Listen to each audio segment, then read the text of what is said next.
বন্ধুরা, আজকের এক্সাইটিং ভিডিওটা জাস্ট দেখো, এটা তোমার জন্য। আমি শিখেছি নিজের জন্য বাঁচতে হয়। আমি জীবনে অনেক কিছুর ভিড়ে হেঁটেছি, অনেক মুখ চিনেছি, অনেক কথা কানে এসেছে, কিছু সরাসরি, কিছু ফিসফাসে। প্রথম প্রথম খুব লাগতো, ভেতরটা যেন কেউ কুচি কুচি করে ছিঁড়ে দিত। চোখের সামনে হাসি, পেছনে বিষ, এই দ্বিমুখী আচরণ আমাকে অবাক করতো। আমি ভাবতাম, কেন?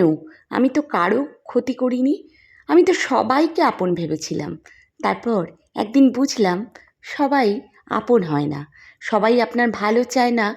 অনেকেই অপেক্ষা করে কখন আপনি হোঁচট খাবেন, কখন আপনি ভেঙে পড়বেন, যাতে তারা আড়ালে দাঁড়িয়ে নীরবে আনন্দে ভাসতে পারে।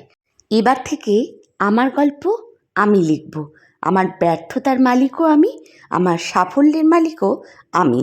আমি শিখেছি সব প্রশ্নের উত্তর দিতে নেই।